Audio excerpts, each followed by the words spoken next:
Hoy abrimos la Biblia y tenemos el tema de hoy, es continuación de ese gran encuentro que hemos tenido, porque hoy podríamos resumir el tema en que la palabra de Dios tiene el poder. La palabra de Dios tiene el poder. Ayer por la mañana, cuando viajaba de Londres a Alicante, los trenes fueron cancelados y tuve que coger un taxi para llegar a tiempo al aeropuerto. Aunque no voy a revelaros el precio, solo diré que el viaje en taxi me costó más dinero que los tickets de avión de ida y vuelta de Londres a España. El trayecto duró 1 hora y el conductor era Mohamed, un padre de familia musulmán de Somalia que tenía 6 hijos. ¡Aleluya! Dios me daba otra misión. Internamente oré y pedí por el alma de Mohamed. Usé las tácticas de evangelización y le dejé hablar durante 50 minutos, haciéndole preguntas sobre su vida y siendo amable y empático. Después le pregunté si sabía quién era Jesús.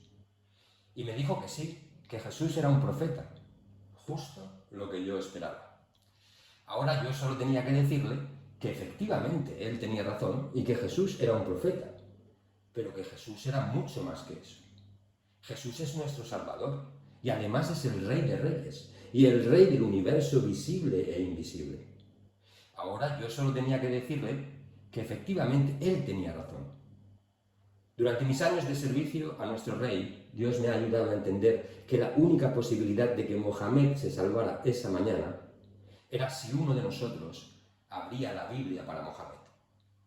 No para que la entendiese, sino para que Dios, con su incomparable poder, entrara en su alma. Porque si, como los deberé a nuestros hermanos de esta mañana, examinamos y meditamos en la palabra, y no los humanos, nos convence de que Dios es la palabra. Por favor, vamos a abrir las Biblias por Juan 1.1. Juan 1.1, el principio del Evangelio de Juan, donde Dios nos dice así: en el principio la palabra ya existía. La palabra estaba con Dios y la palabra era Dios.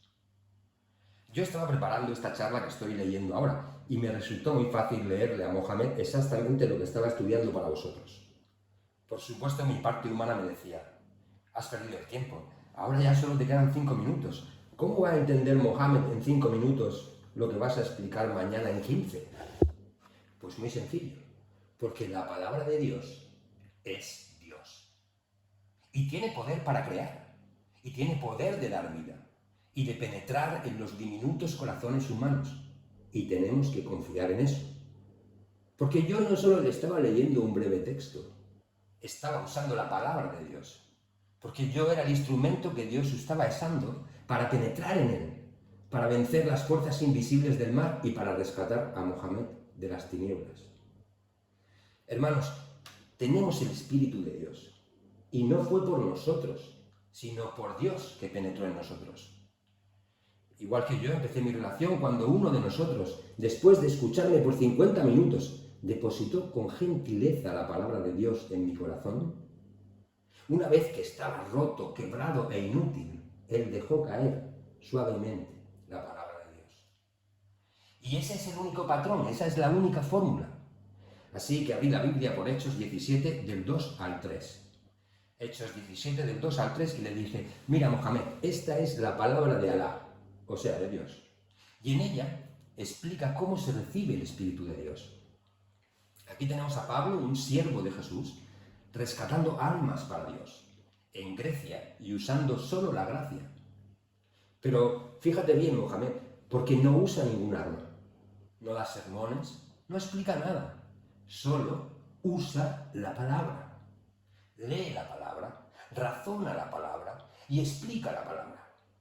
Mirad el texto que dice así: como era de costumbre, 17 del 2 al 3, Pablo fue al servicio de la sinagoga y durante 3 días de descanso seguidos usó las Escrituras para razonar con la gente. Explicó las profecías y demostró que el Mesías tenía que sufrir y resucitar de los muertos. Decía: este Jesús de quien les hablo es el Mesías.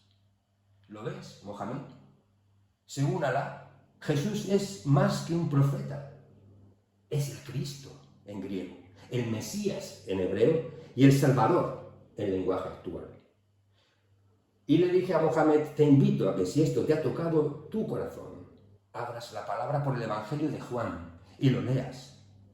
Te va a costar solo 3 o 4 horas de lectura, pero no dejes de hacerlo porque debes de comprobar tú mismo antes de morir si esto es cierto, ya que las consecuencias de no hacerlo, según Alá, será que serás separado de Alá para siempre. ¿Y por qué debo leer la carta de Juan si yo no soy cristiano?, me dijo Mohamed. Muy buena pregunta, le dije yo. Mira, vamos a usar el Antiguo Testamento, porque este es común para los árabes, los cristianos y los judíos. Y así que abrí mi Biblia. Bueno, la verdad es que como no tenía mucho tiempo, le dije a ChatGPT que me buscara Isaías 53 del 4 al 6. Y en 2 segundos me lo puso encima. Y le dije, mira Mohamed, aquí Alá habla de un siervo sufriente, que es Jesús el profeta, el que vino a traernos la vida eterna. Y mira lo que dice. Y leo Isaías 53 del 3 al 6. Isaías 53 del 3 al 6. Jesús fue despreciado y rechazado, hombre de dolores, conocedor del dolor más profundo. Nosotros le dimos la espalda y desviamos la mirada. Fue despreciado y no nos importó. Sin embargo, fueron nuestras debilidades las que él cargó. Fueron nuestros dolores los que lo agobiaron. Y pensamos que sus dificultades eran un castigo de Dios, un castigo por sus propios pecados. Pero él fue traspasado por nuestras rebeliones y aplastado por nuestros pecados. Fue golpeado para que nosotros estuviéramos en paz. Fue azotado para que pudiéramos ser sanados. Todos nosotros nos hemos extraviado como ovejas. Hemos dejado los caminos de Dios para seguir los nuestros. Sin embargo, el Señor puso sobre Jesús los pecados de toda la humanidad. Hermanos, el reino de Dios no ha parado de avanzar desde el día de Pentecostés, casi más de 2000 años. Pero la fórmula para que avance es siempre la misma. Usar la espada invisible que Dios nos ha dado, la palabra, la espada de doble filo que penetra en el corazón humano y lo atraviesa y lo quiebra. En definitiva, usar a Dios como Dios manda, como Él mismo nos enseña, como Él mismo nos explica, con el único patrón, la única fórmula que funciona, la única manera de ser liberado del pecado, del mal, de las tinieblas, es la palabra. Por eso, cuando nuestro Señor nos activa, es para que vayamos y avancemos el reino de la única manera que se puede avanzar, de la manera que funciona, de la manera que Dios quiere. Porque esa es la única manera de liberar a los humanos de las fuerzas del mal que los tienen engañados, secuestrados. Fijaos en el versículo de hoy, el 11 y el 12 del capítulo 17. Los de Berea tenían una mentalidad más abierta que los de Tesalónica y escucharon con entusiasmo el mensaje de Pablo. Día tras día examinaban las Escrituras para ver si Pablo y Silas enseñaban la verdad. Como resultado, muchos judíos creyeron, como también lo hicieron muchos griegos prominentes, tanto hombres como mujeres. ¿Lo veis? Esa es la receta, no hay otra. Leer la palabra, escuchar la palabra, razonar la palabra, examinar la palabra. ¿Resultado? Muchos judíos salvados, muchos no judíos salvados, hombres y mujeres. Otra vez, versículo 11, 1. Mentalidad abierta. Escuchaban con entusiasmo el mensaje. 2. Día tras día examinaban las Escrituras para ver si Pablo y Silas decían la verdad, enseñaban la verdad. ¿Resultado? Muchos judíos creyeron, como también lo hicieron muchos griegos, tanto hombres como mujeres. Hermanos, la enseñanza de hoy que nuestro Padre nos pone enfrente es la misma de siempre y está por toda la Escritura. Ha salvado a millones de cristianos en estos 2000 años, pero también ha condenado a millones de personas a la separación eterna. Si esta mañana usted o tú eres un cristiano, espero que el Espíritu de Dios te haya hablado y que leas día a día la palabra. y que examines día a día la palabra y que compartas día a día la palabra. Y si aún no lo eres, quiero decir, si aún no has nacido otra vez del Espíritu, si aún no estás con nosotros, no pienses que nosotros estamos locos, sino más bien comprueba por ti mismo lo que te dice la palabra. Porque la palabra os dará vida eterna. Pero si no la es, si no la razonas, si no la usas, si no la compartes, serás apartado de Dios para siempre. Sé que no es más fácil manejar un texto de 2000 años, pero si no eres cristiano puedes pedirle a cualquier hermano cristiano que te ayude, porque ellos van a dar la vida por ayudarte.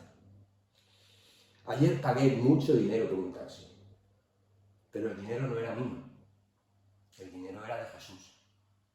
Y si ese fue el precio de la salvación de Mohammed y posiblemente 7 personas más, su mujer y sus 6 hijos, el precio fue muy barato, casi ridículo, insignificante. Porque si vivimos en el mundo invisible de Jesús, las cosas son lo contrario de lo que parecen. El bebé es el Dios del universo. El crucificado es el Dios del universo. En realidad, Dios se muestra en la humildad. Solo os pido una cosa, por favor, orad por Mohammed y su familia. No recuerdo los nombres de todos los niños, pero eran nombres árabes. Pero orad por ellos, para que encuentren a nuestro Señor y sean rescatados del mal. Y vamos a concluir aquí. Querido Padre, te damos las gracias, porque santo, santo, santo es el nombre de Jesús. Benditos son los que escuchan, los que leen, los que razonan y los que comparten tu palabra. Te damos las gracias en el nombre de Jesús. Amén.